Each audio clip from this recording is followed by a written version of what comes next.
ہندوؤں کے اس علاقے میں جرم بہت ہی کم ہوتے تھے۔ آج کل کی طرح ہر روز چوریوں کی بھرمار نہیں ہوتی تھی۔ کبھی کبھار نکیب لگ جاتی یا ڈاکہ پڑ جاتا۔ دیہاتی علاقے میں رہزنی اور قتل کی وارداتیں ہوتی رہتی تھی۔ میں ایک قصبے کے تھانے کا انچارج تھا۔ یہ ہندوؤں کا قصبہ تھا۔ چند ایک گھر سکھوں کے اور ان سے بھی کم مسلمانوں کے تھے۔ مسلمانوں کی یہاں پر کوئی حیثیت نہیں تھی۔ جرم کے لحاظ سے یہ قصبہ پاک صاف تھا۔ اس قصبے میں جب بھی قتل کی ایک واردات ہوتی تو یوں پتہ چلتا جیسے خوف و راز سے سارا گاؤں مر گیا۔ اسی طرح کا ایک واقعہ میں آپ کو سنانے جا رہا ہوں۔ قتل ہونے والا معمولی آدمی نہیں تھا، وہ دولت مند ہندو تاجر تھا۔ سیاست میں بھی اس کا عمل دخل تھا اور سرکاری حلقوں میں بھی وہ جانا پہچانا جاتا تھا۔ وہ کوئی بوڑھا آدمی نہیں تھا، اس کی عمر 30 سے 1 سال اوپر ہی ہوگی، اور روایتی ہندوؤں کی طرح دھوتی کرتا نہیں پہنتا تھا۔ اس کا پیٹ نہیں نکلا ہوا تھا، بلکہ وہ ایک خوبرو جوان اور قد و قامت کا اچھا تھا۔ مسلمانوں جیسا لباس پہنتا، میں نے اسے اکثر دیکھا تھا۔ اگر میں اسے نہ جانتا ہوتا تو اسے مسلمان سمجھتا۔ وہ ذہنی اور نظریاتی لحاظ سے کٹر ہندو تھا، اور مسلمانوں کے خلاف اس کا تعصب بھرا ہوا تھا اس کے دل میں۔ البتہ لباس اور عادات کے لحاظ سے وہ ترقی پسند ہندو تھا۔ وہ 3rd ایئر کا اسٹوڈنٹ تھا، مگر باپ کے مر جانے کے بعد کاروبار سنبھالنا پڑا۔ اس وجہ سے دور دور تک پھیلی ہوئی حالت کا کاروبار تھا اس کے باپ کا۔ مقتول تعلیم ترک کر کے تجارت سنبھالنے لگا۔ اس کے بعد اس نے شادی کی، اس کے 2 بچے تھے۔ رات غالباً 10 بجے یا 11 بجے کے درمیان کا وقت ہوگا، تھانے میں اطلاع لے کے آئے کچھ ہندو کہ ایک اندھیر گلی میں سیٹھ راجیش مرا پڑا ہے۔ ان ہندوؤں کے ساتھ غریب سا ایک آدمی تھا جس نے لاش دیکھی تھی۔ ان ہندوؤں کو اس نے اطلاع دی تھی۔ میں یہ دعائیں کرتا لاش تک پہنچا کہ یہ قتل نہ ہو، جبکہ راجیش حرکت قلب بند ہونے سے مر گیا ہو۔ ہندوؤں کی آپس میں کاروباری رکاوٹ ہوا کرتی تھی، لیکن قتل تک کبھی نوبت نہیں آئی تھی۔ البتہ یہ خطرہ نظر آ رہا تھا کہ اسے کسی سکھ یا مسلمان سے دشمنی نہ مول لے لی ہو، کیونکہ مسلمان اور سکھ دشمنی میں انتہائی کارروائی کرنے والی قومیں ہیں۔ لاش کے ارد گرد تماشائیوں کا ہجوم تھا۔ کئی ایک نے لالٹینیں اٹھا رکھی تھی۔ لوائقین بھی پہنچ چکے تھے مقتول کے۔ لاش کی آنکھیں اس طرح کھلی ہوئی تھی اور ڈیلے باہر آئے ہوئے تھے۔ زبان باہر آ کے دانتوں کے درمیان آئی ہوئی تھی۔ اس سے میں نے یہ رائے قائم کر لی کہ گلا گھونٹ کر مارا گیا ہے۔ میں نے ایک لالٹین پکڑی، لاش کی گردن دیکھی۔ گردن کے گرد جمع ہوا خون واضح تھا کہ اس کو گلا گھونٹ کر یا پھندا ڈال کر مارا گیا ہے۔ ہجوم میں سے مجھے ایک آواز سنائی دی، چھی چھی چھی، لاش کو ایک مسلمان ہاتھ لگائے گا۔ میں اپنے آپ کو قابو میں رکھنے کا عادی تھا، لیکن اس آواز نے مجھے باولا کر دیا۔ میں پاؤں پر بیٹھا لاش کو دیکھ رہا تھا۔ میں اٹھا اور غصے سے کہا، ہم اس لاش کو ابھی چیریں گے، پھاڑیں گے اور بھنگی اٹھا کر اسے مردہ خانے سے باہر پھینکیں گے۔ اگر تمہیں اس کی پاکیزگی کا اتنا ہی خیال ہے تو مجھے لکھ کر دے دو کہ یہ قتل نہیں ہوا، میں چلا جاتا ہوں۔ میری یہ آواز سن کر ہجوم پیچھے ہٹنے لگا۔ ہندو سامنے آنے کا قائل نہیں ہوتا۔ میرا غصہ ٹھنڈا کرنے لگے کچھ ہندو سرگنا۔ میں نے انہیں لاش تھانے میں اٹھا کر لے کر چلنے کا کہا۔ میں نے تھانے میں لاش کا نظری معائنہ کیا۔ گردن کے گرد پھندے کا نشان صاف تھا۔ مقتول نے گرم کپڑے کی قمیض اور اسی کپڑے کا پاجامہ پہن رکھا تھا۔ قمیض کے بٹن چاندی کے تھے۔ میرا کہ ایسا ہی عثمان ایک مسلمان تھا۔ میں پہلے بھی اس کا ذکر کر چکا ہوں۔ بہت دلیر اور ذہین آدمی تھا۔ اگر زندہ رہتا تو انسپکٹر جنرل کے عہدے تک یقیناً پہنچتا، لیکن ڈاکوؤں کے ساتھ ایک جھڑپ میں وہ مجھے بچاتا ہوا مارا گیا تھا۔ اس کی کہانی میں پہلے سنا چکا ہوں۔ میں نے اس کو بتایا کہ عثمان سونگو۔ اس نے سونگے تو نشے کسی کیفیت آنکھوں میں بند کر لی۔ میں نے پوچھا، یہ گلاب کے عطر کی خوشبو نہیں؟ نہیں، اس نے مخمور لہجے میں کہا، یہ کسی حسینہ دلربا کی بو ہے۔ ملک صاحب، یہ ارمانوں برے ارمانوں کی بو ہے۔ میں نے اس کے سر پر تھپڑ مارا، ارمان برے ارمانوں سے بیدار کیا تو اس نے ہنس کر کہا، جی یہ گلاب کا عطر ہے، یہ لپسٹک کا ہلکا سا داغ ہے، اور یہ اس کا بال ہے جو گلاب کا عطر اور لپسٹک لگاتی تھی۔ ملک صاحب، اس نے حسب عادت زندہ دلی کا مظاہرہ کرتے ہوئے کہا، یہ تفتیش مجھے دے دیں۔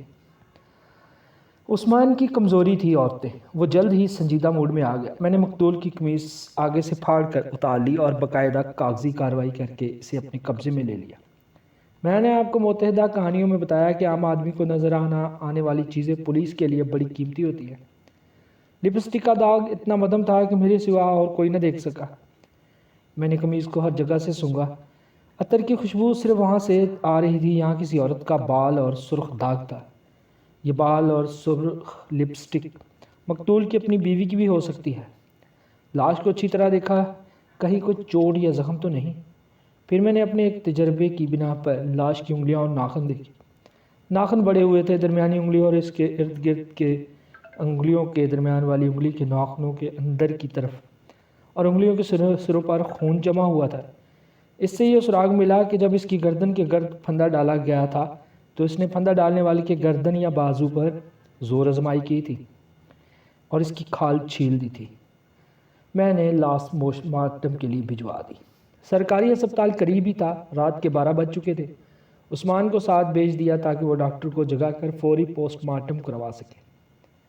میں نے ابتدائی بیان لینے شروع کیے۔ جس آدمی نے لاش دیکھی تھی اس سے بہت کچھ پوچھا۔ اس نے بتایا کہ جب اس نے لاش دیکھی تو اس نے پاس بیٹھ کر لاش کے منہ پر اور ہاتھ پر ہاتھ رکھا جسے گرم تھے، اس لیے وہ سمجھا کہ وہ زندہ ہے۔ اس نے ماچس جلائی تو لاش کا چہرہ دیکھ کر ڈر گیا۔ اس نے مقتول کو پہچان لیا اور قریبی گھر کا دروازہ کھٹکھٹایا۔ ایک آدمی باہر آیا، اس نے لاش دیکھ کر شور مچا دیا۔ کئی لوگ نکل آئے۔ مقتول کے گھر اطلاع دی گئی۔ وہ چونکہ دولت مند تاجر اور لیڈر تھا، اس لیے ہر طرف شور برپا ہو گیا۔ جو تھانے میں آئے تھے وہ بھی اب تھانے کے برآمدے میں بیٹھے ہوئے تھے اور مقتول کے لواحقین بھی موجود تھے۔ لاش گرم ہونے سے میں نے یہ رائے کی کہ اسے 1 گھنٹہ پہلے قتل کیا گیا تھا۔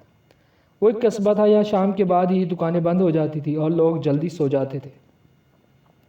موسم سردی کا تھا، لوگ گھروں میں دبے ہوئے تھے، گلی اندھیرے میں ڈوبی ہوئی تھی۔ وہاں 9 یا اس سے ذرا بعد قتل ہو جانا کوئی عجوبہ نہیں تھا۔ جس آدمی نے لاش دیکھی تھی اسے میں نے اس قابل نہ سمجھا کہ اس پر شک کیا جائے۔ اسے باہر بھیج کر دونوں ہندوؤں کو اندر بلایا۔ انہوں نے بتایا کہ مقتول شام کے بعد ان کے ساتھ تھا۔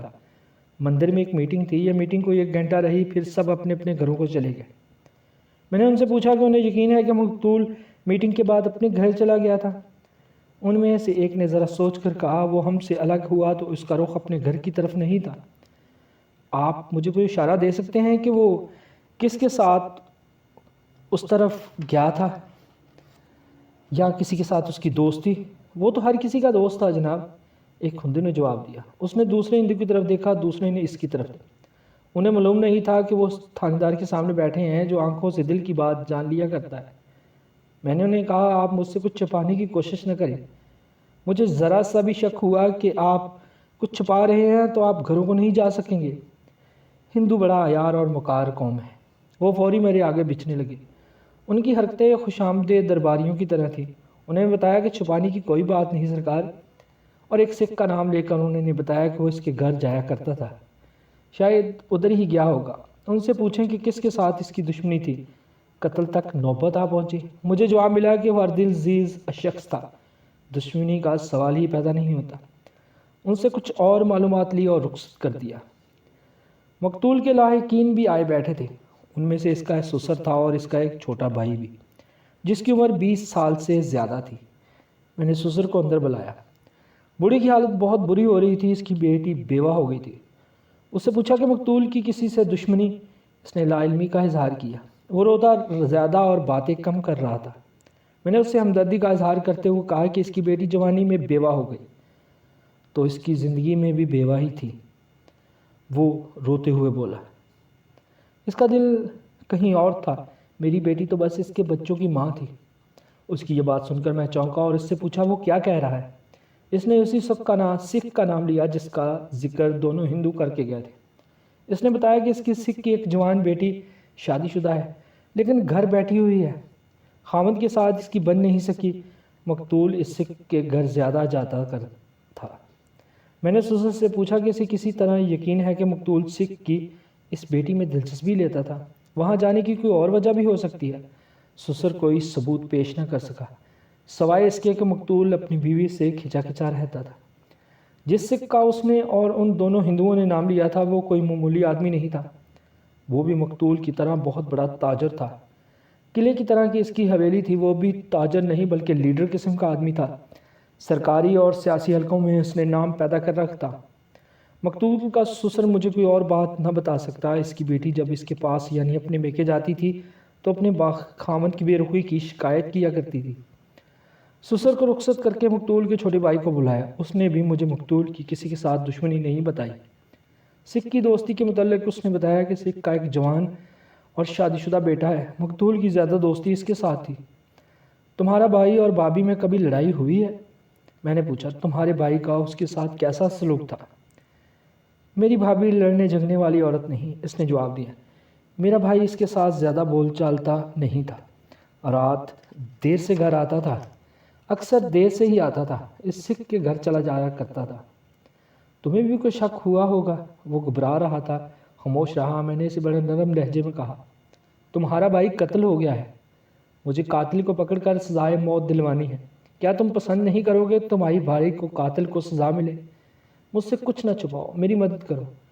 تم سکھ کی اس بیٹی کے متعلق کیا جانتے ہو جو اپنے خاوند کے پاس نہیں رہتی؟ جناب وہ بہت خوبصورت ہے، تمہاری بھابھی سے زیادہ نہیں۔ میری بھابھی بدصورت تو نہیں، فرق یہ ہے کہ میری بھابھی سادہ طبیعت کی ہے اور بولتی کم ہے، جبکہ سکھ کی بیٹی بہت شوخ اور ہنس مکھ ہے۔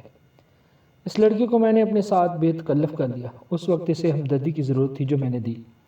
اس کی جھجک دور ہو گئی۔ میں نے اس سے پوچھا، اس کی بھابھی بنی ٹھنی نہیں رہتی کہ اس کا بھائی خوش رہے؟ اس نے وہی جواب دیا کہ اس میں سادگی زیادہ ہے، اس نے میک اپ کبھی نہیں کیا۔ سکھی کی بیٹی کے متعلق اس نے بتایا کہ وہ تو ہر وقت میک اپ کیے رکھتی ہے۔ اس رات تفتیش یہیں پر ختم کر دی۔ رات تھوڑی سی رہ گئی تھی، میرا شک سکھ پر پختہ ہونے لگا۔ یہ تو پہلے ہی میرے ذہن میں آ گیا تھا کہ اگر وہ قتل ہوا تو کسی سکھ یا مسلمان سے دشمنی مول لے بیٹھا ہوگا۔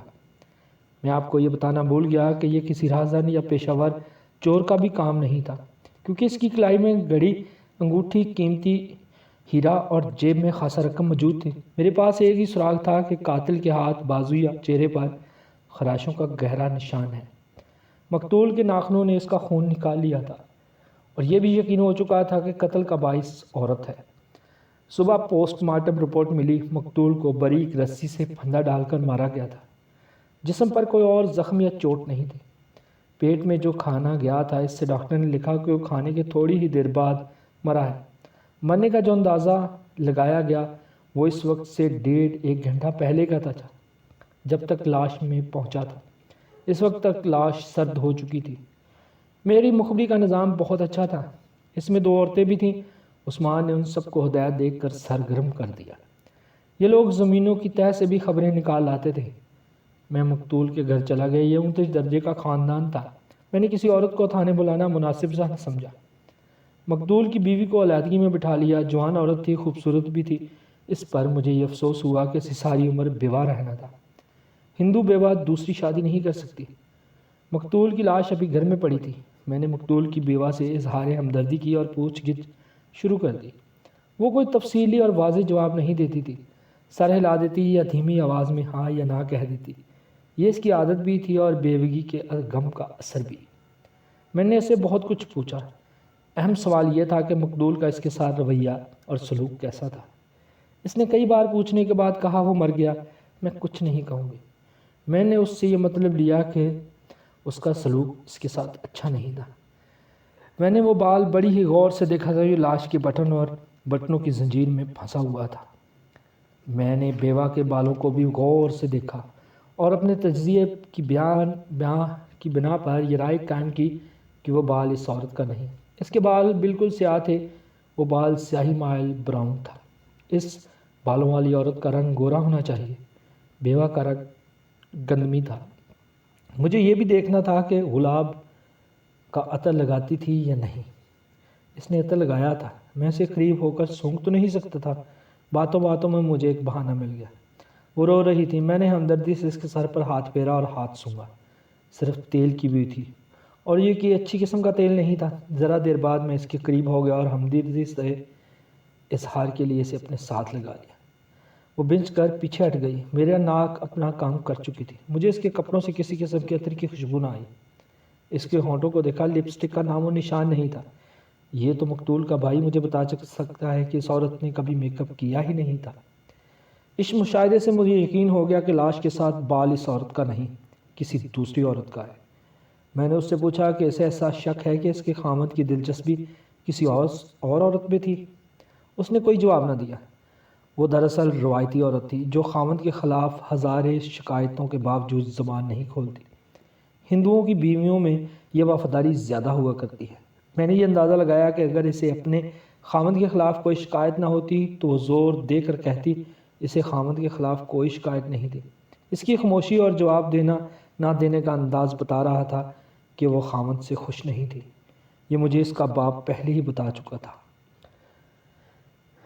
تمہارا خامند شام کو کھانا کھا کر گیا تھا؟ میں نے باتوں باتوں میں اس سے پوچھا۔ وہ گوشت کھاتا تھا؟ اس نے چونک کر میری طرف دیکھا جیسے میں نے اس کی توہین کر دی ہو یا کوئی انہونی بات کہہ دی ہو۔ ہندو گوشت نہیں کھاتے۔ آج کل شاید جدید ہندوؤں نے گوشت کھانا شروع کر دیا ہو۔ برہم تو گوشت کی بو سے بھی بھاگتے ہیں۔ مکتوب برہم تھا جو ہندوؤں کی سب سے اونچی ذات ہے۔ اس کی بیوی کو معلوم نہیں تھا کہ پوسٹ مارٹم میں اس کے خامند کے معدے میں جو غذا دیکھی گئی ہے اس میں گوشت بھی تھا۔ تمہیں معلوم تھا کہ تمہارا خامند شراب پیتا ہے۔ اس کا رد عمل پہلے سے شدید تھا کیونکہ اس نسل کے ہندو شراب نہیں پیتے۔ آپ کو معلوم ہونا چاہیے کہ ہم برہم ہیں۔ گوشت اور شراب سکھ، مسلمان اور عیسائیوں کی غذا ہے۔ مجھ سے ایسے ناپاک سوال نہ کریں۔ ڈاکٹر نے لکھا تھا کہ مقتول نے شراب بھی پی ہے۔ گوشت اور شراب سے میں اس نتیجے پر پہنچا کہ مقتول عیش و عشرت کا دل دادا تھا، اور اس سے میں نے یہ نتیجہ بھی اخذ کیا کہ اس نے سکھ تاجر کے گھر کھانا کھایا اور شراب پی تھی۔ بیوہ چونک کے بھڑک اٹھی تھی، اس لیے میں نے اس کے غصے سے فائدہ اٹھانے کی کوشش کی۔ میں نے کہا سکھ بڑے ہی پاپی قوم ہے۔ انہوں نے تمہارے خامند جیسے پکے برہم کو بھی گوشت اور شراب سے ناپاک کر دیا۔ آپ کو کیسے پتہ چلا کہ اس نے گوشت کھایا اور شراب پی تھی؟ اس نے پھر مجھ سے تلخ ہو کر پوچھا۔ میں نے اسے بتایا کہ مجھے کیسے پتہ چلا؟ تمہارے خامند کو سکھ کی بیٹی نے خراب کیا اور سکھ کے بیٹے نے اسے قتل کیا۔ کیا تم یہ پسند نہیں کرو گی کہ جس نے تمہارا سہاگ اجاڑا اسے پھانسی دی جائے؟ سکھ کی بیٹی کو بھی پھانسی دی جائے گی؟ اس نے پوچھا۔ تم کچھ بتاؤ تو میں اسے بھی پھانسی دلوا سکتا ہوں۔ ہاں، اس نے دانت پیس کر کہا، اسے پھانسی دلواؤ، اسی نے مجھ سے میرا خامند چھینا ہے۔ تمہیں کس طرح یقین ہے؟ وہ میرے ساتھ اس کی خوبصورتی اور اس کی عادتوں کی تعریف کیا کرتا تھا۔ میں اس کی منتیں کیا کرتا تھا کہ وہ میرے حال پر رحم کرے، مگر اس نے کبھی رحم نہ کیا۔ تم نے اس لڑکی کو ابھی دیکھا ہے؟ وہ انتہائی خوبصورت ہے، جیسے ناز و نخرے کرتی ہے۔ اس نے جواب دیا، میں نے اسے کئی بار دیکھا ہے۔ بدمعاش لڑکی ہے۔ شریف ہوتی تو اپنے خامند کے ساتھ رہتی۔ میرا خامند مجھے پسند نہیں کرتا، پھر بھی میں اس کے ساتھ بندھی رہی ہوں۔ اس کا خامند اسی شہر میں رہتا ہے یا دیہات میں؟ دیہات میں رہتا ہے، اس نے ایک گاؤں کا نام لے کر کہا۔ بہت بڑا زمیندار کا بیٹا ہے، ان کے باغ بغیچے ہیں، وہ بہت دولت مند لوگ ہیں۔ اس انکشاف سے مجھے ایک اور شک ہوا، وہ یہ تھا کہ ایک سکھ لڑکی کے خامند کو پتہ چل گیا ہوگا کہ مقتول کا میل جول اس کی بیوی کے ساتھ ہے۔ اس نے قتل کروا دیا۔ مجھے اس خامند کو بھی شامل تفتیش کرنا تھا۔ میں نے تھانے جا کر عثمان کو سکھ لڑکی کے خامند کے گاؤں کا نام بتایا اور کہا کہ اس خامند کو تھانے لے آؤ، اور ہاں، وہاں کے نمبردار اور چوکیدار سے پتہ کرائے کہ یہ آدمی قاتل کی رات گاؤں میں تھا یا کہیں باہر تھا۔ عثمان کو معلوم تھا کہ یہ سراغ کس طرح لگایا جاتا ہے اور اسے کیا کرنا ہے۔ عثمان نے بتایا کہ اس گاؤں میں نمبردار اور چوکیدار کے علاوہ 2 مخبر موجود ہیں۔ عثمان وردی اتار کر روانہ ہو گیا۔ رات کو میں سکھ تاجر کے گھر چلا گیا۔ اس کے ساتھ سنبھل کر بات کرنی تھی۔ ایک تو یہ بات ہی بڑی نازک تھی کیونکہ یہ اس کی بیٹی کے متعلق تھی، اور دوسرا وہ اونچے درجے کا آدمی تھا۔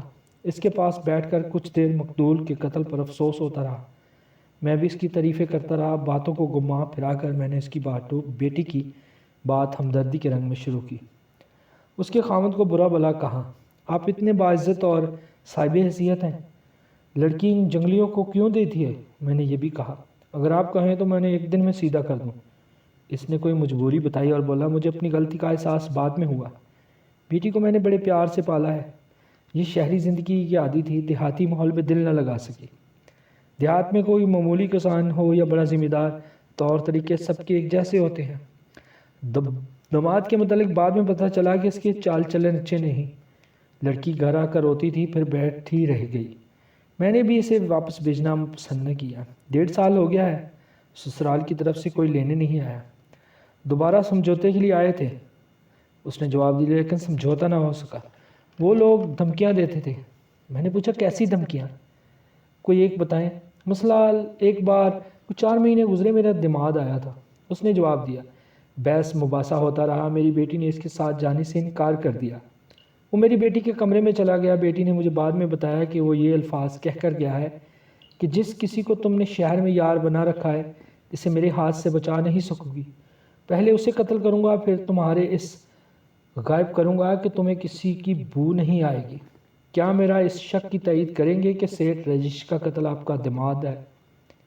اور کیا آپ پسند نہیں کریں گے کہ میں اسے سزائے موت دلا کر آپ کی بیٹی کو اس سے ہمیشہ کے لیے نجات دلا دوں؟ اس کے چہرے کا رنگ بدل گیا، اس کے ہونٹوں پر مسکراہٹ آئی اور غائب ہو گئی۔ میں نے اس کی دختی رگ پکڑ لی تھی۔ مجھے اسے غالباً یہ خیال آ گیا کہ اس کی بیٹی بدنام ہو جائے گی۔ دھیمی سی آواز میں بولا، ملک صاحب، لیکن رجیش کا میری اس بیٹی کے ساتھ کوئی تعلق نہیں ہے۔ وہ تو میرے پاس آیا کرتا تھا۔ میری بیٹے کے ساتھ بھی اس کی دوستی بڑی گہری تھی۔ میں نے آپ کی بیٹی پر تو کوئی شک نہیں کیا۔ میں تو اس گھر کو بڑی ہی عزت دار اور شریف گھرانہ سمجھتا ہوں۔ کہنے سے مطلب یہ ہے کہ سیٹھ رجیش کا آپ کے ہاں انجانا تھا۔ ویسے بھی وہ خوبصورت جوان تھا، آپ کس کی زبان بند نہیں کر سکتے۔ آپ کے دشمن بھی ہیں اور کاروبار میں حسد کرنے والے بھی۔ مجھے معلوم ہے کہ لوگ آپ کے گھر کے متعلق بکواس کرتے رہتے ہیں۔ کسی نے آپ کے دماد تک سیٹھ رجیش کے متعلق بے بنیاد باتیں پہنچا دی ہوں گی۔ مجھے معلوم ہے وہ آپ کے پاس آیا کرتا تھا۔ قتل کی رات بھی وہ مندر کی میٹنگ کے بعد آپ کے ہاں آیا تھا۔ اس نے کھانا آپ ہی کے ساتھ کھایا ہوگا۔ جی ہاں، سکھ نے جواب دیا۔ وہ کبھی کبھی میرے ہاں کھانا کھایا کرتا تھا۔ برہم گوشت نہیں کھاتے، شراب نہیں پیتے، رجیش ان پابندیوں سے آزاد تھا۔ ویسے مذہب کا بڑا پکا تھا۔ وہ گوشت اور شراب کے لیے میرے ہاں کھانا کھایا کرتا تھا۔ میں نے اس سے پوچھا کہ وہ اس کے گھر کس وقت آیا اور کس وقت گیا۔ ان اوقات کے مطابق میں نے اپنے آپ کچھ اندازے لگائے۔ میرے ذہن میں جرم کا خاکہ یوں بنتا تھا کہ قاتل اس کے توقم میں تھا۔ وہ جب اندھیری گلی میں پہنچا تو قاتل نے اس کے گلے میں رسی ڈال کر پھندا تنگ کر دیا۔ یہ خیال بھی میرے دماغ میں آیا کہ وہ سکھ اور مسلمان اس طریقے سے قتل نہیں کیا کرتے، وہ کلہاڑی یا برچی استعمال کیا کرتے ہیں۔ لیکن یہ کوئی اہم مسئلہ نہیں تھا۔ گلیاں پکی تھیں، اس لیے کھرا ملنا ناممکن تھا۔ سکھ تاجر سے رخصت ہوتے وقت میں نے اس سے کہا کہ میں اس کے بیٹے کو اپنے ساتھ لے جانا چاہتا ہوں۔ وہ ذرا گھبرایا۔ میں نے کہا، مقتول کی دوستی آپ کے بیٹے کے ساتھ زیادہ تھی۔ میں اس سے مقتول کے متعلق کچھ سوال پوچھوں گا۔ آپ کسی قسم کی پریشانی نہ لیں، مجھے آپ کی عزت کا پورا خیال ہے۔ میں اس وقت اس کے بیٹے کو اپنے ساتھ تھانے لے آیا۔ راستے میں اس کے ساتھ باتیں کرتا رہا۔ یہی باتیں میں اس کے باپ سے کہہ کر آیا تھا۔ یہ جوان اور شادی شدہ آدمی تھا۔ اپنے مخصوص انداز میں نے اسے اپنے ساتھ بے تکلف کر لیا۔ اپنی بہن کے متعلق اس نے بتایا کہ وہ زندہ دل لڑکی ہے۔ یہ اس کے باپ کی غلطی تھی کہ ذات برادری کے چکر میں آ کر دیہاتیوں کے گھر رشتہ دے دیا۔ اس سے پتہ چلا کہ اس کی بہن نے دیہات کا ماحول ہی قبول نہیں کیا اور خاوند کو بھی پسند نہ کیا۔ میں ذاتی طور پر یہ جانتا تھا کہ ایک زندہ دل لڑکی کے لیے خواہ وہ سکھ ہو یا ایک سکھ کو قبول کرنا ذرا مشکل ہوتا ہے۔ سر کے بال لمبے اور داڑھی کو پسند کرنا آسان نہیں ہوتا۔ میں نے کئی روشن خیال اور زندہ مزاج سکھ لڑکیوں کے سکھ خاوندوں سے بھاگی ہوئی دیکھی ہیں۔ یہ لڑکیاں اس قسم کی ہوتی ہیں کہ میں نے ابھی سے اسے دیکھا نہیں تھا اور دیکھنا بھی نہیں تھا۔ مقتول کے متعلق اس نے بتایا تھا کہ وہ اچھی شکل و صورت کا تو تھا ہی، مگر وہ حسّ اور ملنسار بھی تھا۔ اس کے بھائی نے میری باتوں کے گھر دھندے میں آ کر میرے ایک سوال کا جواب دیتے ہوئے یہاں تک بتا دیا کہ اس کی بہن مقتول کو بہت پسند کرتی تھی اور کبھی کبھی مقتول اس کی بہن کے کمرے میں بھی چلا جاتا تھا۔ گھر میں زیادہ آنے جانے کی وجہ سے اس کی بہن اور مقتول کے درمیان بے تکلفی بھی تھی۔ کیا یہ ممکن ہو سکتا ہے کہ تمہارے اس دیہاتی بہنوئی کو اس بے تکلفی کا علم ہو گیا ہو؟ میں کچھ کہہ نہیں سکتا۔ کس نے اسے بتا دیا ہوگا؟ کیا آپ کو یہ شک ہے کہ میرے بہنوئی نے سیٹھ رجیش کو قتل کیا ہے؟ بڑا پکا شک ہے، میں نے کہا۔ کیا تمہارا بہنوئی اتنا دلیر ہے کہ قتل کر سکے؟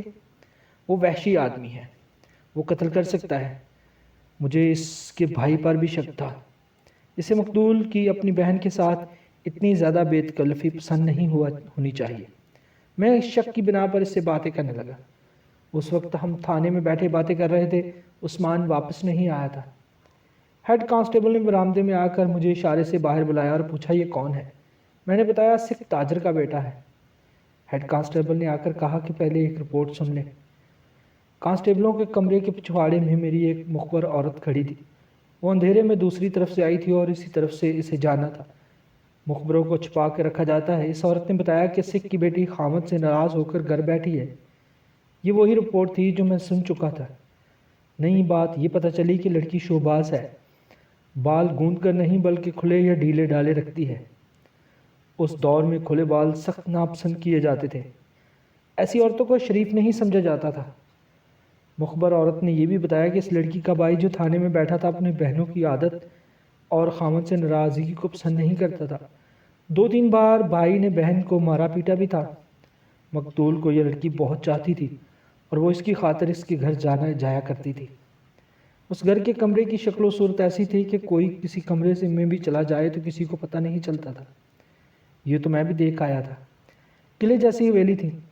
میں نے اندرونی شکل و صورت اچھی طرح دیکھی تھی۔ اگر میں سکھ تاجر کے کمرے سے نکل کر کسی اور کمرے میں چلا جاتا تو کوئی بھی دیکھ نہ سکتا۔ مخبر عورت نے بتایا کہ مقتول جس روز اس گھر میں جاتا تھا اسی روز لڑکی کے چونچلے کچھ اور ہی ہوا کرتے تھے۔ ارد گرد کے لوگوں نے ان کے تعلقات کے متعلق پیشن گوئیاں شروع کر رکھی تھی۔ میں پوری رپورٹ سن کر لڑکی کے بھائی کے پاس جا بیٹھا اور پوچھا، کیا تمہیں سیٹھ راجیش اور اپنے بہن کا میل جول پسند تھا؟ اس نے جلا اکھڑے ہوئے لہجے میں کہا، ایسی تو کوئی بات نہیں تھی۔ بات بڑی تھی۔ اگر کوئی بات نہیں تھی تو بہن کو مارا پیٹا کیوں تھا؟ آپ کو کس نے بتایا؟ میں جو پوچھ رہا ہوں اس کا جواب دو۔ مجھے تمہارے گھر کی اتنی باتوں کا علم ہے جو تمہارے ماں باپ کو بھی معلوم نہیں۔ اپنی بہن کو کیوں مارا تھا؟ میرا بدلا ہوا لہجہ دیکھ کر وہ ڈر گیا، خالی خالی نظروں سے مجھے دیکھنے لگا۔ میں نے پھر اپنا سوال دہرایا تو اس نے ڈرے ہوئے لہجے میں کہا، میں اسے کہتا تھا کہ اپنے خامد کے پاس چلی جاؤ۔ تم مجھے اچھی طرح سمجھا چکے ہو، تمہیں بھی اس کا خامد اچھا نہیں لگتا تھا۔ تم نے یہاں تک کہا کہ یہ تمہارے ماں باپ کی غلطی تھی کہ انہوں نے تمہاری بہن کو جنگلیوں کے گھر بیاہ دیا۔ تم بہن کو کیوں خامد کے گھر جانے کو کہتے تھے؟ بدنامی کا ڈر تھا۔ تمہاری بہن کا چال چلن اچھا نہیں تھا نا؟ اس کی زبان بند ہو گئی۔ بہن کو مارنے پیٹنے کی بجائے تم نے راجیش کو گھر آنے سے کیوں نہ منع کیا؟ وہ بل ہی اکھڑ گیا۔ وہ تعلیم یافتہ نوجوان تھا، بڑی اچھی باتیں کرتا تھا، مگر اب جاہلوں کی طرح ادھر ادھر کی بیکار باتیں کرنے لگا۔ میں نے اس پر سوالوں کے تیر چلانے شروع کر دیے۔ وہ سمجھ گیا کہ میں اس پر قتل کا شک کر رہا ہوں۔ آپ میرے بہنوئی پر قتل کا شک کیوں نہیں کرتے؟ اس نے کہا، میں اس کا ثبوت پیش کرتا ہوں۔ میرا بھائی سمجھوتے کے لیے اور میری بہن کو اپنے ساتھ لے جانے کے لیے آتا رہا، لیکن دھمکیاں دے کر چلا جاتا۔ وہ شریفوں کی طرح بات کر ہی نہیں سکتا۔ ایک بار وہ اپنے باپ کے ساتھ آیا تو سیٹھ راجیش بھی ہمارے گھر میں موجود تھا۔ میرے باپ نے اسے بھی بات چیت میں شامل کر لیا۔ راجیش نے میری بہن کی طرفداری کی تو میرے بہنوئی غصے میں آ گیا۔ جھگڑا بڑھ گیا۔ میرا بہنوئی اور اس کا باپ اٹھ کر چل پڑے۔ میرے بہنوئی نے راجیش کو بڑا بھلا کہا۔ راجیش نے میں بتایا کہ میرا بہنوئی اسے کہہ کر گیا ہے کہ تمہاری زندگی کے دن تھوڑے رہ گئے ہیں، اس لڑکی کو لے کر کہیں دور چلے جاؤ، یہاں رہو گے تو زندہ نہیں رہ سکو گے۔ اس سے پہلے وہ میری بہن کو یہ دھمکی دے کر گیا تھا کہ تم نے جسے یار بنا رکھا ہے اسے مجھ سے بچا نہیں سکو گے۔ قتل کی رات تم کہاں تھے؟ میں اپنے ایک دوست کے گھر تھا، اس نے جواب دیا اور دوست کا اتا پتہ بھی بتا دیا۔ میں اس پر زور دیتا رہا کہ قاتل وہی ہے۔ مجھے ابھی لڑکی کے خامد سے بات کرنی تھی، لیکن میں اپنا شک پوری طرح دفع کرنا چاہتا تھا۔ میرے سوالوں سے تنگ آ کر اس نے کہا، میں آپ کو ایک بات نہیں بتانا چاہتا۔ آپ پولیس افسر ہیں، آپ پسند نہیں کریں گے۔ میں آپ کو بتانا چاہتا ہوں کہ راجیش کا میرے گھر میں آنا مجھے ناپسند تھا۔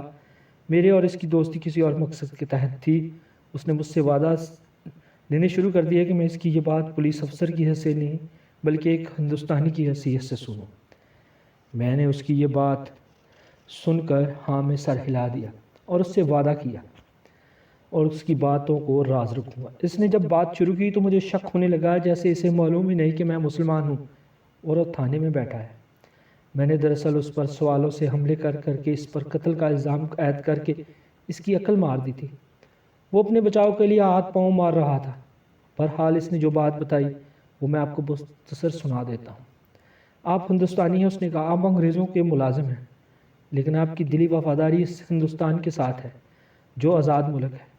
اس پر پہلے مسلمانوں کا قبضہ رہا، پھر انگریزوں نے قبضہ کر لیا۔ یہ آزاد دیش ہے، اسے آزاد کروانا آپ کا اور ہمارا فرض ہے۔ اب وقت آ گیا کہ ہم حرکت میں آئے اور اپنے ملک کو آزاد کروائیں۔ آپ کو معلوم ہے جاپان نے برما تک فتح حاصل کر لی اور ہمارا وطن پرست فوجیوں نے انگریز کی فوج سے بھاگ کر اور جوانیوں کے ساتھ مل کر انڈین نیشنل آرمی بنا لی۔ سبھیش چندر بوس ہمارے نیشنل لیڈر ہیں، نیتا ہیں میرے۔ راجیش اس خفیہ جماعت کا لیڈر تھا جو یہاں انڈین نیشنل آرمی کے لیے کام کر رہی ہے۔ ہماری وہ نسلیں جو جنگ عظیم دوم کے بعد پیدا ہوئیں انہیں معلوم نہیں ہوگا کہ انڈین نیشنل آرمی کیا تھی، اس لیے میں ذرا اس کا تعارف کروا دوں۔ جاپان نے جنگ عظیم کے دوسرے سال حملہ کر کے جاوا، سماٹرا، سنگاپور اور اس کے ساتھ انڈونیشیا پر قبضہ کر کے ایسی یلغار کی کہ برما پر بھی قابض ہو گئے۔ یہ انگریزوں کی بادشاہی کے علاقے تھے۔ آگے ہندوستان تھا۔ سبھوش چندر بوس بنگالی ہندو تھے۔ اس نے جاپانیوں سے جا کر ملاقات کی اور ہندوستان کے متعلق سودا بازی کر لی۔ ایک اسکیم بنائی گئی جس کے تحت اس ہندوستانی فوج میں جو برما فرنٹ پر لڑ رہی تھی پروپیگنڈا کیا گیا وہ ادھر سے بھاگ کر جاپانیوں کے مورچے میں آ جائیں اور انڈین نیشنل آرمی میں شامل ہو جائیں۔ ہندوستانی فوجی جو جاپانیوں کے پاس جنگی قیدی تھے ان میں سے بھی اس آرمی میں شامل کر لیے گئے۔ برما فرنٹ سے ہندوستانی فوج بگوڑا ہو کر جاپانیوں کے پاس جانے لگی۔ انہیں وہاں انڈین نیشنل آرمی JIN کہا جاتا تھا میں شامل کر لیا گیا۔ سبھوش چندر بوس اس کا کمانڈر ان چیف تھا۔ چند ایک کیپٹن جن میں ڈلون اور شاہ نواز قابل ذکر ہے جنرل بن گئے۔ جاپان کے ساتھ ہندو لیڈروں نے یہ سودا بازی کی تھی کہ جاپان ہندوستان پر فتح حاصل کر کے پورا ملک ہندوؤں کے حوالے کر دے گا۔ IN میں مسلمان افسردار اور جوان بھی شامل ہو گئے۔ انہیں کچھ عرصہ بعد پتہ چلا کہ یہ تو ہندوؤں کی بلکہ کانگریس کی اسکیم ہے جس کے تحت تمام تر ہندوستان پر ہندو راج قائم کیا جائے گا۔ چنانچہ مسلمان ان سے الگ ہو گئے۔ INA کوئی معمولی سی اسکیم نہیں تھی، یہ ایک بہت بڑی اسکیم تھی۔ ہندوستان کو آزاد کروا لے گے، یہ واضح ہو گیا تھا۔ INF ہندوستان سے مسلمانوں کو ختم کر کے پورے ملک میں ہندو راج قائم کرنا چاہتے تھے۔ یہ سکھ جو میرے تھانے میں بیٹھا تھا اسی نیشنل آرمی کی بات کر رہا تھا۔ اس وقت برما کی جنگ زوروں پر تھی۔ یہ فرنٹ بہت ہی گرم تھی اور ہندوستان میں IN کے خفیہ کردہ سرگرم تھے۔ یہ سکھ اسی گروہ کا رکن تھا۔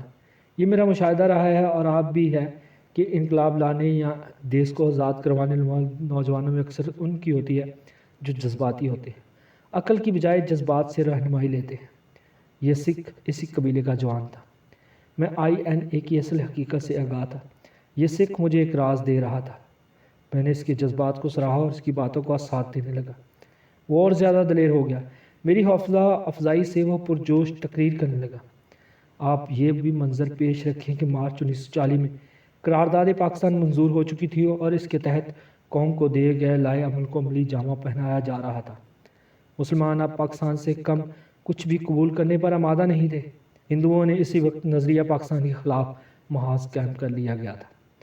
میں تسلیم کرتا ہوں کہ ہندوستان میں ہندوؤں کے بعد اکثریت مسلمانوں کی ہے، اس نے کہا، لیکن وہ بہرحال اقلیت میں ہیں، اس لیے انہیں ہندوستان کے کسی بھی حصے پر حکومت کا حق نہیں دیا جا سکتا۔ البتہ وہ باعزت اقلیت سمجھے جائیں گے۔ ہندوستان پر حکومت کا حق صرف ہندوؤں کو حاصل ہوگا۔ ہم INN کے لیے ضمیر ہموار کر رہے ہیں، اس نے جواب دیا۔ ہم یہاں تخریب کاری کریں گے، بڑے بڑے انگریز افسروں اور مسلمانوں کے لیڈروں کو خفیہ طریقے سے قتل کیا جائے گا۔ جب جاپانی فوج ہندوستان پر حملہ کرے گی تو ہم انگریزوں کی فوج کی ریل گاڑیاں اور ان کے گولہ بارود وغیرہ کے گودام تباہ کر دیں گے۔ یہ اب چند دنوں کی بات ہے۔ اس نے میرے جال میں آ کر نہایت نازک راز بتا دیا، یہاں تک بتا دیا کہ اس نے گھر میں کیا کیا اسلحہ رکھا ہوا ہے۔ میں نے اسے سختی سے کہا کہ وہ کسی اور سے اس کا ذکر نہ کرے اور اسے یقین دلایا کہ میں اس کی گاڑیاں تباہ کرنے کے لیے ڈیٹونیٹر مہیا کروں گا۔ وہ جب تھانے سے نکلا تو بہت خوش تھا۔ اگلے دن دہات سے سکھ لڑکی کا خاوند آ گیا۔ میں نے لڑکی کے بھائی کو اس کے دوست کو بھی تھانے بلا لیا، جس کے متعلق اس نے بتایا تھا کہ وہ قتل کی شام اس کے گھر تھا۔ وہ ہندو تھا۔ اس نے تصدیق کی کہ یہ سکھ اس کے گھر میں تھا۔ میں نے سکھ کی طرح اس ہندو کو بھی ہمراز دوست بنا لیا، اسے بھی ڈیٹونیٹر مہیا کرنے کا وعدہ کیا۔ اس نے سکھ سے زیادہ جوشلی باتیں کی۔ وہ تو مسلمانوں کو بہت جلد ہی ختم کرنے کو بیقرار تھا۔ اس نے ایک اور دوست کی نشاندہی کی۔ مقدول ان کا لیڈر تھا۔ میرے پوچھنے پر اس نے بتایا کہ وہ جاپانیوں کا باقاعدہ جاسوس نہیں ہے۔ اسے بھی میں نے سختی سے کہا وہ کسی سے ذکر نہ کرے کہ اس نے میرے ساتھ یہ باتیں کی ہیں، ورنہ میں پکڑا جاؤں گا اور ان کی مدد کرنے والا کوئی نہیں رہے گا۔ وہ بھی سکھ کی طرح خوشی سے پھولا ہوا تھانے سے نکلا۔ سکھ لڑکی کا خامد سے پوچھ گچھ شروع کی۔ عثمان یہ خبر لے کے آیا تھا کہ یہ سکھ قتل کی شام گاؤں سے کہیں چلا گیا تھا اور صبح واپس آیا تھا۔ میں نے اس سے پوچھا کہ وہ اس شام کہاں تھا۔ اس نے جواب دیا کہ وہ اپنے گھر میں تھا۔ میں نے اسے لپیٹ میں لینا شروع کیا۔ صاف پتہ چلتا تھا کہ وہ کچھ چھپا رہا ہے۔ وہ گاؤں سے غیر حاضر تھا۔ میں نے اس کی بیوی کے متعلق بات کی تو اس نے بتایا کہ اس کے ہاں روپے پیسے کی کمی نہیں، بہت جائیداد اور اراضی ہے جو سونا اگلتی ہے، محل جیسی حویلی ہے، لیکن اس لڑکی کو گاؤں کا ماحول پسند نہیں۔ ایسا تو نہیں کہ وہ شہر میں کسی اور کو پسند کرتی ہو؟ اس نے مونچھوں کو تاؤ دے کر کہا، مجھ میں کیا کمی ہے کہ وہ کسی اور کو پسند کرے؟ میں نے اس کی ان دھمکیوں کا ذکر کیا جو اس نے اپنی بیوی اور مقتول کو دی تھی۔ اس نے صاف انکار کر دیا اور کہا وہ تو اپنی بیوی کو اپنے گھر لانے گیا تھا مگر وہ رضامند نہ ہوئی۔ میں نے بہت طویل پوچھ گچھ کر کے کہا، تم گاؤں سے غیر حاضر تھے، کہاں گئے تھے؟ میں یہاں بھی گیا تھا، اس سے آپ کا تعلق کیا؟ اس نے روب سے پوچھا۔ تعلق یہ ہے کہ تم نے رجیش کو قتل کیا ہے۔ میں نے پوچھا، کہو تم نے یہ واردات نہیں کی؟ قتل کے بعد کہاں رہے؟ تم صبح کے وقت گاؤں گئے تھے، تم نے سیٹھ رجیش سے انتقام لیا، تمہاری بیوی کے ساتھ اس کا دوستانہ تعلقات تھے۔ ہاں میں آپ کو سچ بتاؤں گا۔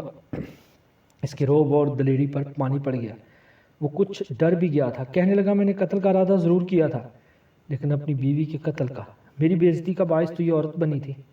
میں اسے اغوا کر کے اسے خوب خوار کر کے قتل کر دینا اور لاش غائب کر دینے کا ارادہ رکھتا تھا۔ سیٹھ کو قتل کرنے سے پہلے مجھے کیا حاصل ہوتا؟ جب تک یہ ثابت نہیں کرو گے کہ تم اس رات شہر میں نہیں تھے میں تمہیں نہیں چھوڑوں گا۔ یہ میں آپ کو بتانے سے ڈرتا ہوں، اس نے کہا۔ میں شہر میں نہیں آیا تھا۔ کچھ جھجک کر اس نے شہر کے قریب کے گاؤں کا نام لیا۔ کبھی کبھار وہاں جوئے کی بازی لگتی ہے، ہزاروں روپے ادھر سے ادھر ہوتے ہیں۔ اس نے جاریوں کے نام بھی بتا دیے اور کہا میں رات وہاں گزاری تھی۔ میں نے سکھ کو الگ بٹھایا اور جواریوں کو تھانے بلانے کا انتظام کیا جن کے نام اس سکھ نے بتائے تھے۔ اس کی بیوی سے ملنا ضروری تھا۔ میں وردی اتار کر سکھ تاجر کے گھر چلا گیا۔ وردی اتار کر جانے کا مطلب یہ تھا کہ میں لڑکی کے ساتھ تھانے داری کے روب میں نہیں بلکہ بے تکلفی سے بات کرنا چاہتا تھا۔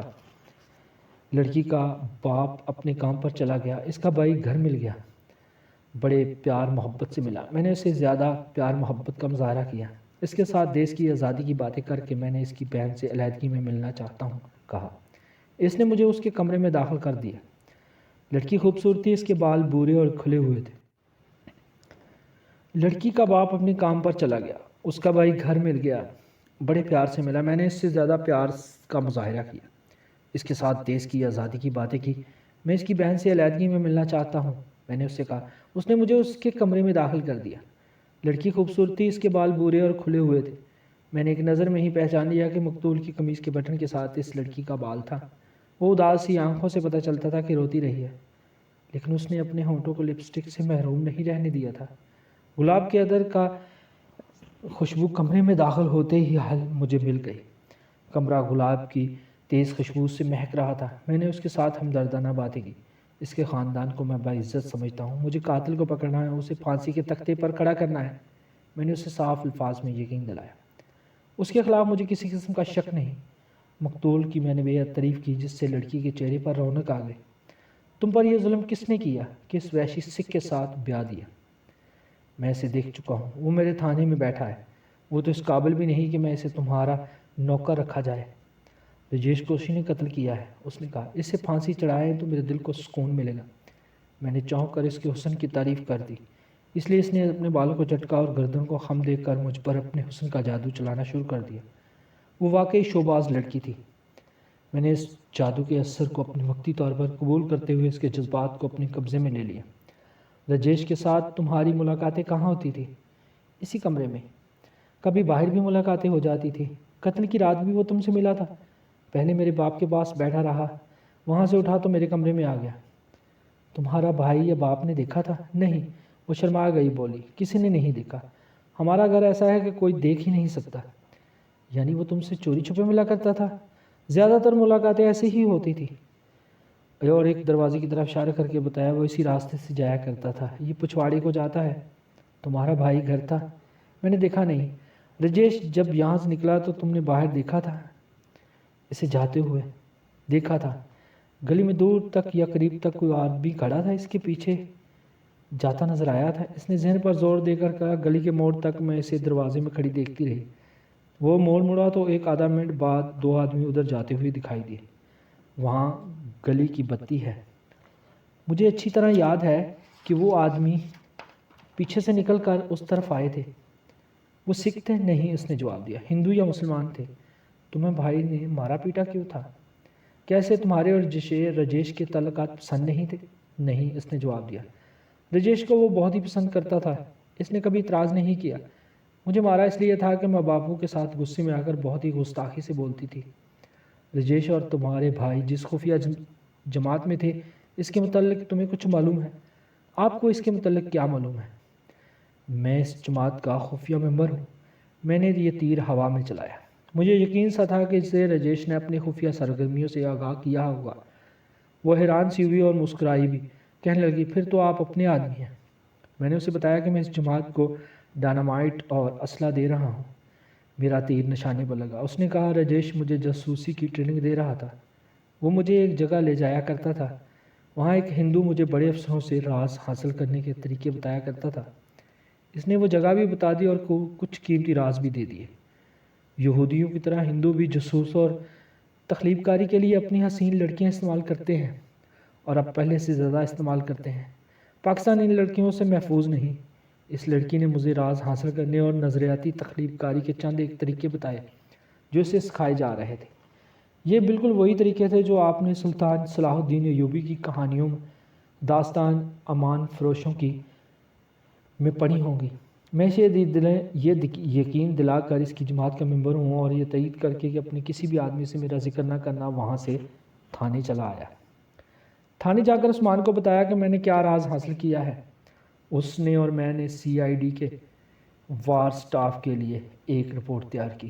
وار سٹاف CID کا شعبہ تھا جو جنگ کے دوران جاسوسوں کو پکڑنے کے لیے بنایا گیا تھا۔ اس کا رابطہ ملٹری انٹیلیجنس کے ساتھ تھا۔ مقتول سکھ تاجر، اس کے بیٹے اور بیٹی، ان کی خفیہ پارٹی کی سرگرمیاں صرف انگریزوں کے خلاف ہوتی تو میں ان کے خلاف رپورٹ نہ کرتا۔ وہ تو مسلمانوں کے خلاف اور نظریہ پاکستان کے خلاف بھی بڑی خطرناک کارروائیاں کر رہے۔ میں نے یہ رپورٹ اپنے ضلع کے ہیڈ کوارٹر کو اسی روز دستی بھیج دی۔ وہاں سے وار سٹاف کو جانا تھا۔ لڑکی کے خاوند کو تھانے میں بٹھائے رکھا۔ میرا اصلی مسئلہ تو ابھی جوں کا توں پڑا تھا۔ کم و بیش 20 روز گزر چکے تھے۔ قاتل کا سراغ نہیں مل رہا تھا۔ مقتول ہندو اور سکھوں کا لیڈر تھا۔ سرکردہ ہندوؤں نے میرے پاس آنا شروع کر دیا۔ وہ مجھ سے پوچھتے تھے کہ کوئی سراغ ملا ہے یا نہیں۔ خطرہ یہ تھا کہ ہندو میرے خلاف کوتاہی یا ثبوت یا رشوت خوری کی رپورٹ کر سکتے تھے۔ وہ واردات بہت مشہور ہو گئی۔ ہندی اخباروں نے اسے بہت اہمیت دے کر شائع کیا تھا۔ وہ جواری آ گئے جن کے ساتھ لڑکی کے خاوند نے اپنے بیان کے مطابق جوا کھیلا تھا۔ میں نے ان سے الگ الگ اچھی طرح پوچھ تاچھ کی۔ انہوں نے ثابت کر دیا کہ سکھ اسی شام ان کے پاس چلا گیا تھا۔ وہ ساری رات جوا کھیلتے رہے۔ سکھ مجھ سے اس لیے چھپا رہا تھا کہ جوا بازی جرم ہے۔ وہ جوئے کی اڈی کی نشاندہی کرنے سے گھبرا رہا تھا۔ میں نے اس پر قتل کا الزام عائد کیا تو اس نے اصلی بات بتا دی۔ جوئے کا اڈا میرے لیے نیا تھا۔ جو جواری بھی نئے تھے، یہ پیشہ ور مجرم یا بدماش نہیں تھے۔ یہ سب روپے پیسے والے ذمہ دار تھے۔ اڈا چلانے والا البتہ پیشہ ور تھا۔ سکھ کو تفتیش سے خارج کر کے میرے دل کو بہت تکلیف ہوئی۔ میرے ہاتھ میں اب کچھ بھی نہیں رہ گیا تھا۔